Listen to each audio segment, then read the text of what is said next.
I'm Ben Collins, and for the past 2 James Bond movies, I've been a stunt driver for 007. And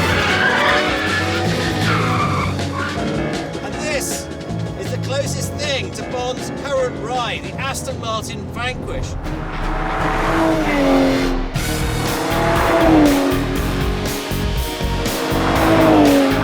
But Bond's first ever Aston wasn't actually the DB5, fitted with Q's infamous ejector seat.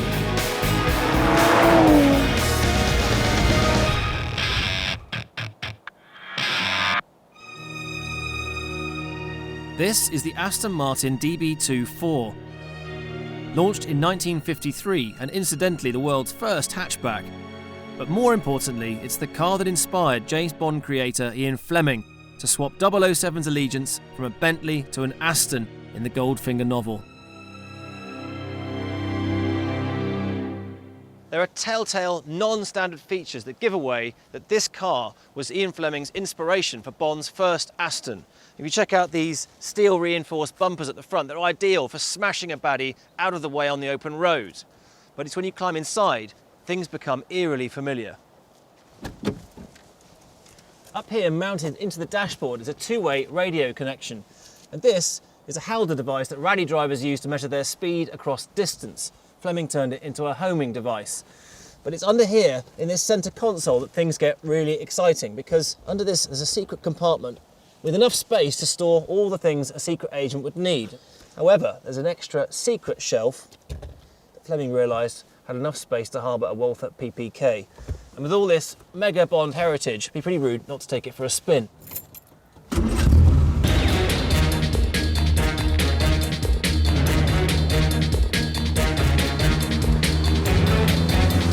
As you'd expect, this is an old-school GT car capable of chasing villains with delusions of world domination across multiple continents.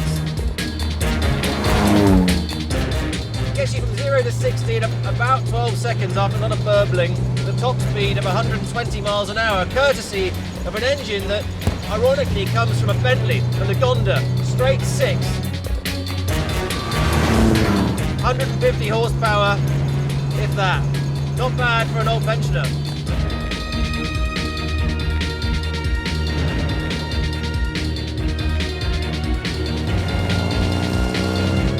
Once you get up to speed in this thing, it does feel very luxurious and sedate, because actually when you sit in here, it's like sitting on your sofa. That said, the handling does leave something to be desired.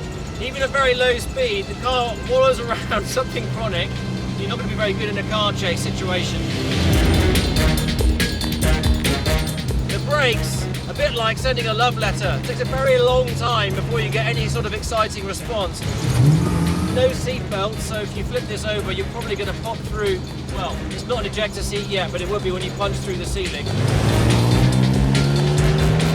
It's a wonderful car though, it's so full of charm. You can feel everything, you can feel the connection with the road. The engine's beautiful, it's got this fantastic burble, you can really hear the energy of the era.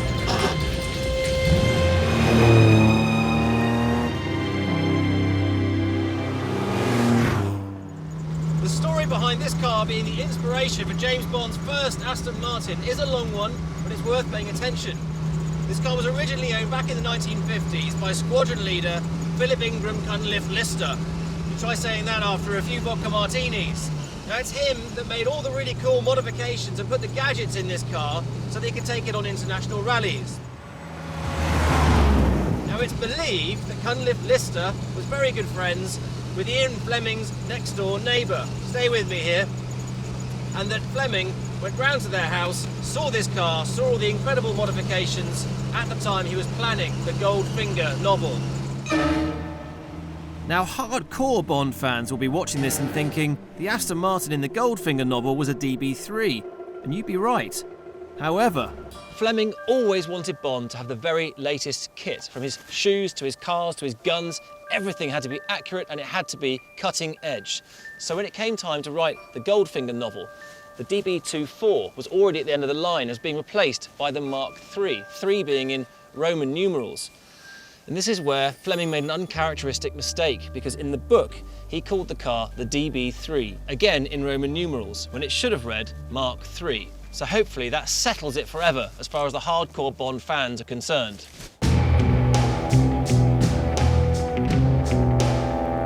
been amazing to spend the whole day in this incredible car.